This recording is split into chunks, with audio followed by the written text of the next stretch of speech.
तो मूवी शुरू होती है और हम देखते हैं कि एक कपल ज़ॉम्बी से बचकर फुल स्पीड में भाग रहे हैं और उनमें से जो लड़का होता है वो लड़की को गाड़ी में छिपा देता है। अब ऐसा उसने क्यों किया और ये सब की शुरुआत कैसे हुई ये हमें आगे जानने को मिलेगा। तो अब दिखता है 24 घंटे पहले का वक्त, जब दो लोग शिप पोर्ट पर आए हुए हैं। ये लोग चोर हैं और कुछ चुरा रहे हैं। ये चाइनीज कंटेनर के पास जाते हैं और उससे ज्वेलरी चोरी कर लेते हैं, पर उसी कंटेनर में एक बिल्ली भी होती जो इनमें से एक चोर पर अटैक कर देती है। अब बिल्ली तो थी छोटी सी, इसलिए ज्यादा नुकसान नहीं पहुंचा पाती, लेकिन उसके पंजे चोर की गर्दन में पूरी तरह से छप गए थे। अब कुछ वक्त बाद का सीन दिखता है जहाँ ये चोर अपने ही साथी को काट लेता है और बस हो जाती है एपोकलिप्स की शुरुआत। अब अपने साथी को काटने वक्त वो चोर नदी में गिर जाता है और सेफली गैंगनम शहर पहुंच जाता है, जिस पर ये फिल्म बेस्ड है। नदी से बाहर निकलकर हमें वही चोर दिखता है जो अब ज़ॉम्बी में ट्रांसफॉर्म हो चुका था और ये ऐसे ही शहर की तरफ निकल जाता है। इसके बाद हमें दिखाया जाता है एक लड़का जिसका नाम है ह्यून-सुक। ये वही लड़का था जिसे हमने शुरू में भागते हुए देखा था। ये फ्रेश होकर अपने काम पर निकल जाता है। वहीं दूसरी तरफ हमें चोर दिखता है जो सड़क पर बैठकर किसी जानवर को खा रहा है। यहाँ बता दूं, इस फिल्म के ज़ॉम्बी बाकी ज़ॉम्बी से काफी ज्यादा अलग है। तो सभी लोगों से खुद को घिरा देख ये चोर वहां से भाग जाता है और ह्यून-सुक से टकरा जाता है। अब ह्यून-सुक उससे कुछ बात कर पाता कि इससे पहले उसको अपने दिल की राजकुमारी यानी कि लीड हीरोइन मिनजिन दिखती है। मिनजिन को कुछ लड़के वहां परेशान कर रहे होते हैं क्योंकि वो बहुत ज्यादा सुंदर है। तो ऐसे में ह्यून-सुक जाकर उन बदमाश लड़कों से लड़कर मिनजिन को बचा लेता है और हम समझ पाते हैं कि ह्यून-सुक एक बहुत अच्छा फाइटर है और कहीं ना कहीं उसको मिनजिन पसंद है। ह्यून-सुक और मिनजिन दोनों एक ही जगह पर काम करते हैं और जहाँ पर दोनों का ऑफिस था वो एक नई बिल्डिंग में है। अब उस बिल्डिंग को चेक करने एक लेडी आई होती है जो थोड़ी खड़ूस थी। ह्यून-सुक और मिनजिन एक छोटे से ऑफिस में काम करते थे और उनकी एक कंपनी यूट्यूब चैनल चलाती थी। यहाँ हम इनके बॉस से भी मिलते हैं जो कि थोड़ा सरफिरा और मिनजिन पर लाइन मारता रहता है। ये बात ह्यून-सुक को पसंद नहीं होती क्योंकि वो खुद भी मिनजिन को पसंद करता था। इसके बाद हमें ह्यून-सुक का दोस्त दिखता है जो उसी जगह काम करता है। दूसरी तरफ हमें वही ज़ॉम्बी दिखाया जाता है जिसने सिटी में कदम रख दिया है और अब उसकी नजरें ह्यून-सुक की ऑफिस की बिल्डिंग पर टिकी थी। मतलब खतरा ऑफिस में आने वाला है। टीवी पर भी अब इसी ज़ॉम्बी के बारे में बात किया जा रहा है, जिसको देख ह्यून-सुक को याद आ जाता है कि ये दोनों आपस में टकरा भी चुके हैं। वहीं ऑफिस के एम्प्लॉयज टीवी देखकर डर जाते हैं क्योंकि ज़ॉम्बी अब उनके एरिया में आ चुका था। एंड मुझे समझ नहीं आता कि यार जब ज़ॉम्बीज के बारे में टीवी में ऑलरेडी चल रहा है कि ये खुलेआम घूम रहा है तो कोई उसे पकड़कर कैद क्यों नहीं कर रहा, और फिर पुलिस कहाँ है? अरे हाँ, वो तो सो रहे हैं, तभी तो एपोकलिप्स फैलेगा। खैर, तो वापस टॉपिक पे आते हैं। तो कुछ देर बाद पानी वाला ऑफिस में आता है जिसे देखकर बॉस छिप जाता है क्योंकि उनका यूट्यूब चैनल प्रॉफिटेबल नहीं होता, बिल्कुल हमारे दोनों चैनल की तरह।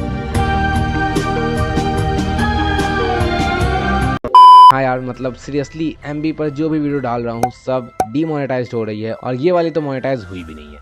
बेकार है भैया, मैं तो टूट गया। खैर, पानी वाला ऑफिस में बोतल रखकर बेसमेंट में जाता है जहाँ उसकी गाड़ी पार्क थी और तभी चोर ज़ॉम्बी अपना पहला अटैक करता है और पानी वाले का खून पीकर अपने होठों की प्यास बुझाता है। इसके बाद ज़ॉम्बी आईने में देखता है और वो रोने लगता है, मतलब कि उसके अंदर की थोड़ी इंसानियत अभी भी जिंदा है, लेकिन पता नहीं वो अभी और पागल होने वाला है। अब बिल्डिंग के अंदर इंस्पेक्शन लेडी दिखती है जो बाथरूम को सूंघ रही थी और उसके साथ एक गार्ड भी होता है जो उसकी डांट खा रहा होता है। वो गार्ड को डांटती है और बोलती है कि बाथरूम इतने गंदे क्यों है, मैं तुम्हारी नौकरी खा जाऊंगी। तो गार्ड बोलता है कि पहले तू टट्टी खा, और तभी इन्हें चीखने की आवाज सुनाई देती है। इंस्पेक्शन लेडी डर कर बाहर आती है और उसे दिखता है कि बिल्डिंग में एपोकलिप्स हो चुका है और सब अपनी जान बचाकर भाग रहे हैं। इंस्पेक्शन लेडी की ये सब देख होश उड़ जाते हैं और वो अब उसकी जिंदगी का पहला सबसे अच्छा काम करती है। वो गार्ड से बोलकर बिल्डिंग के गेट को बंद करवा देती है ताकि कोई भी ज़ॉम्बी बिल्डिंग के बाहर ना जा सके, और ऐसा ही इस सिचुएशन में करना भी चाहिए। लेकिन तभी मेन ज़ॉम्बी इंस्पेक्शन लेडी के पीछे अटैक करता है और एक गार्ड को काट लेता है। इंस्पेक्शन लेडी इसमें बाल बाल बचती है। दूसरी तरफ वो गार्ड जो कि बिल्डिंग को बंद कर रहा था, सडनली उसके पीछे एक ज़ॉम्बी आ जाता है और देखते ही देखते पूरा ज़ॉम्बीज का होर्ड्स वहां इकट्ठा हो जाता है। गार्ड ने बिल्डिंग तो बंद कर दिया था, लेकिन पल में ही सभी ज़ॉम्बी गार्ड को काट कर पूरी तरह से चीर फाड़ कर देते हैं। अब सीन इंस्पेक्शन लेडी पर शिफ्ट होता है जो रोते हुए भाग रही और सबसे मदद मांग रही होती है। पूरे बिल्डिंग में उसे अभी तक कोई भी ह्यूमन नहीं दिखा है। तभी वो ह्यून-सुक की ऑफिस में जाती है और उसके साथ एक गार्ड भी होता है। वो सबको बताते हैं कि बाहर मैसेकर फैल चुका है, लेकिन कोई उसकी बात पर बिलीव नहीं करता और उसी वक्त टीवी पर भी गैंगनम ज़ॉम्बी के बारे में दिखाया जा रहा होता है। तो इंस्पेक्शन लेडी उसको देखकर बताते हैं कि इसी ने बिल्डिंग में इंसानों को काटकर ज़ॉम्बी बनाया है। ये बात सुन सभी थोड़े सीरियस हो जाते हैं और तभी बॉस एकदम घटिया आइडिया लेकर आता है कि क्यों ना हम इसकी वीडियो बनाकर डालें, इस वीडियो से हमारा चैनल वायरल हो जाएगा।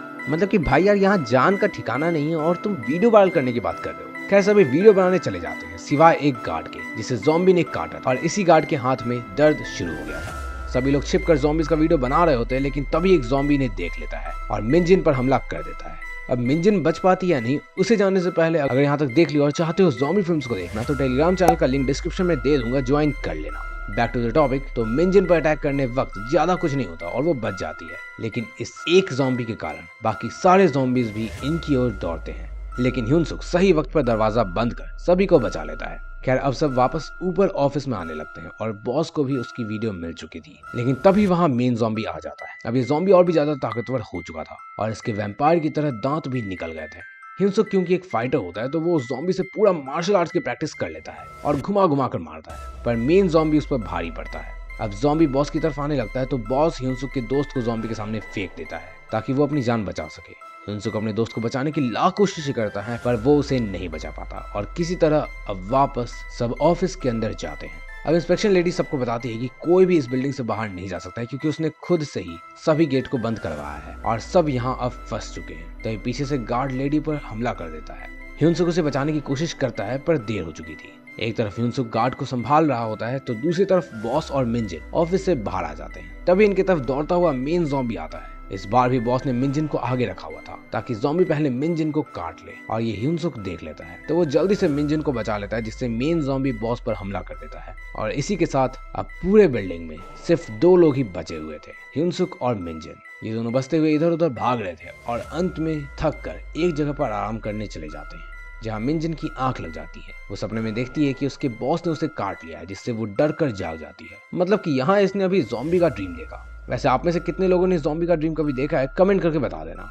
अब इसका ड्रीम सच होता है या नहीं ये हमें आगे पता लगेगा। खैर मिंजिन के डर से जागते ही ह्यूनसुक माइंड ब्लोइंग आइडिया देता है कि वो दोनों रेडियो को प्ले करके लटका देंगे, जिससे ज़ॉम्बीज़ रेडियो के पास चले जाएंगे और इनके पास भागने का वक्त मिल जाएगा। और ऐसा ही होता भी है, जिससे दोनों भागने लगते हैं। अब इनके रास्ते में ह्यूनसुक का दोस्त आ जाता है और ह्यूनसुक को रोकने लगता है और वहीं मिंजिन को पीछे से उसका बॉस पकड़ लेता है। मतलब कि यहाँ उसका सपना सच हो रहा था। लेकिन इससे पहले कि बॉस मिंजिन को काटता, बेसबॉल बैट से वो उसे मार मार कर भरता बना देती है। अब दोनों भागकर फोन के पास हेल्प मांगने के लिए जाते हैं, लेकिन फोन स्विच ऑफ होता है और तभी एक बार फिर मेन ज़ॉम्बी इनके तरफ आने लगता है और सडनली इसी वक्त रेडियो भी बजना बंद हो जाता है। अब इनके पास नीचे से ज़ॉम्बीज को पार करके जाने के अलावा और कोई भी रास्ता नहीं था, तो बस दोनों ज़ॉम्बी से लड़ते हुए आगे जाना शुरू करते हैं। ह्यूनसुक अपने हाथ और पैर से ज़ॉम्बीज को मारता है तो वहीं मिंजिन बेसबॉल बैट से ये इस तरह सीढ़ियों से लड़ते पार्किंग लॉट पर पहुंच जाते हैं। लेकिन ज़ॉम्बीज की तादाद काफी ज्यादा थी तो ये घिर चुके थे।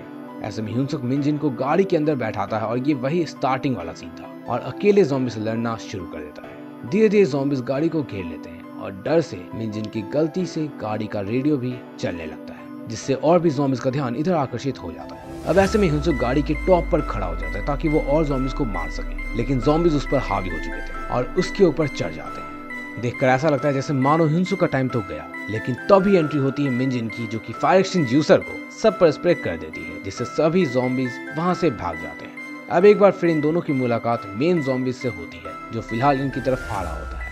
और यहाँ एक बात ध्यान देने वाली है कि मेन ज़ॉम्बी हर बार और ज्यादा ताकतवर हो रहा था। मेन ज़ॉम्बी आते ही ह्यूनसुक पर हमला करता है और ह्यूनसुक भी उसे बहुत मारता है, लेकिन उस पर कोई भी असर नहीं होता। वो बिल्कुल खुला सांड जैसा हो चुका था। लड़ने के दौरान वहां इंस्पेक्शन लेडी आ जाती है और मिंजिन मेन ज़ॉम्बी को धक्का देकर गिरा देता है। अब ह्यूनसुक मेन ज़ॉम्बी को तब तक मारता है जब तक वो हिलना ना बंद कर दे। इन्हें लगता है मेन ज़ॉम्बी तो गया और ये राहत की सांस लेते हैं, लेकिन तभी इंस्पेक्शन लेडी आकर ह्यूनसुक की पैर पर काट लेती है और मिंजिन बेसबॉल बैट से उसे भी मार देती है। लेकिन अब कोई भी फायदा नहीं था और यहाँ इमोशनल मोमेंट शुरू हो जाता है। ह्यूनसुक मिंजिन को अकेले बिल्डिंग से जाने को कहता है और अपने दिल की बात शेयर करता है कि वो उसे कितना लाइक करता है और दोनों गले लगते हैं। ह्यूनसुक मिंजिन से गले लगकर जैसे ही खड़ा होता है वैसे ही एक चीज की गिरने की आवाज आती है और वो चीज और कुछ नहीं बल्कि इंस्पेक्शन लेडी के दांत होते हैं। मतलब इस लेडी के दांत नकली थे, जिसका मतलब ह्यूनसुक को कुछ नहीं हुआ और वो सेफ है। बस अब ये दोनों साथ में बिल्डिंग से बाहर निकल जाते हैं, लेकिन यहाँ से एकदम गधा वाला काम कर और वो ये करते हैं कि इस बिल्डिंग का गेट खुला छोड़ देते हैं। लास्ट में हमें दिखाया जाता है कि मेन ज़ॉम्बी भी जाग गया है और वो भी बिल्डिंग से बाहर निकल गया है। मतलब कि अब ये इन्फेक्शन पूरे शहर में फैलेगा, जिसका मतलब कि पार्ट 2 भी इसका आ सकता है और ये मूवी यहीं खत्म हो जाती है। बाय।